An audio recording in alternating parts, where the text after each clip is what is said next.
Assalamualaikum warahmatullahi wabarakatuh.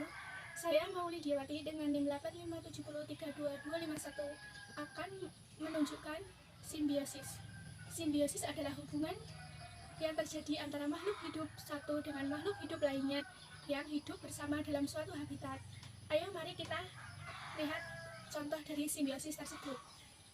Untuk mengamati simbiosis, alat dan bahan yang saya siapkan adalah alat tulis, lembar pengamatan saya, dan lingkungan sekitar.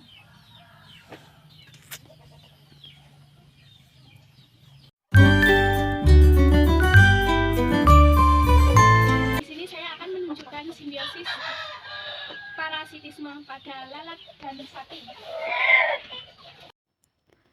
Di sini pada lalat dan sapi, pihak yang diuntungkan adalah lalat karena lalat menghisap darah dari sapi.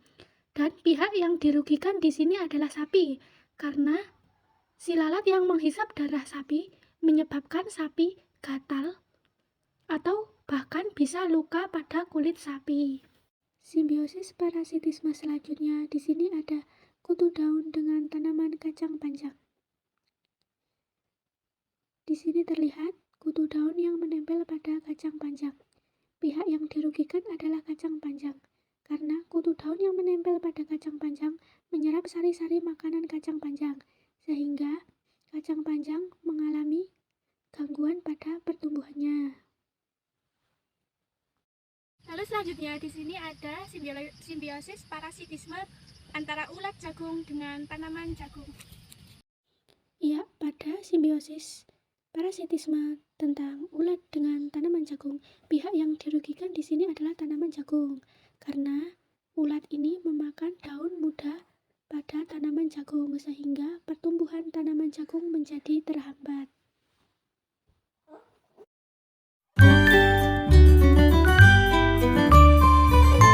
Selanjutnya di sini ada simbiosis komensalisme. Di sini ada pohon palem dengan tanaman anggrek. Di sini terjadi simbiosis komensalisme di mana salah satu pihak diuntungkan dan satu pihak tidak dirugikan.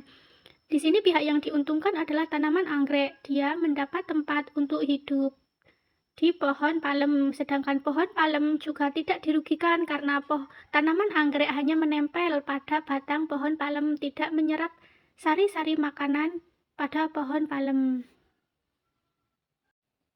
Simbiosis komensalisme selanjutnya adalah di sini ada pohon kelapa dengan tanaman paku-pakuan.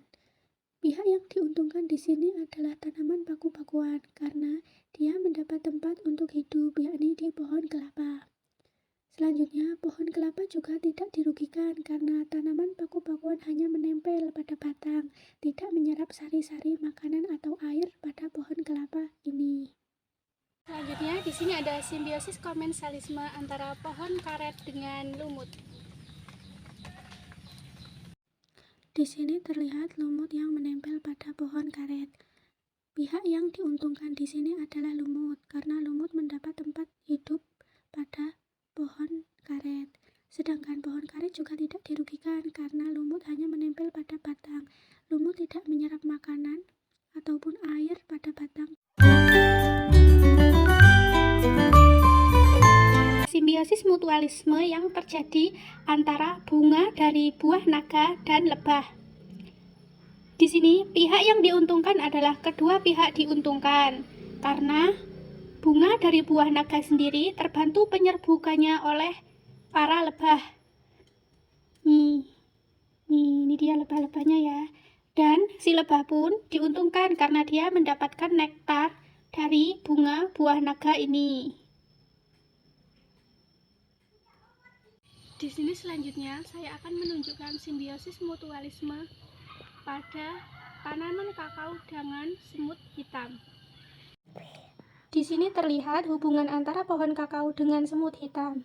Di sini kedua belah pihak diuntungkan karena pohon kakao diuntungkan karena keberadaan semut hitam dapat melindunginya dari hama kutu putih. Selanjutnya, pihak dari semut hitam juga diuntungkan karena dia mendapat tempat tinggal di pohon kakao dan beserta makanannya, yaitu kutu putih. Selanjutnya, saya akan menunjukkan simbiosis mutualisme yang terjadi antara tanaman di dalam pot dengan cacing tanah. Pada tanaman dalam pot ini dengan cacing, hubungannya adalah kedua belah pihak diuntungkan karena keberadaan cacing dalam pot membuat tanah subur sehingga tanaman pun dapat tumbuh dengan subur juga.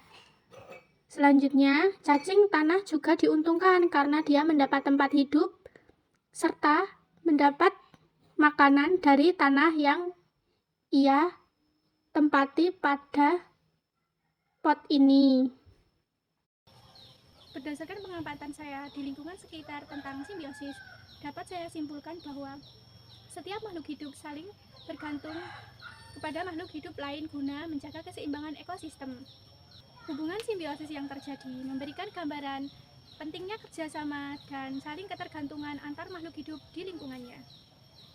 Sekian pengamatan saya tentang simbiosis di lingkungan sekitar.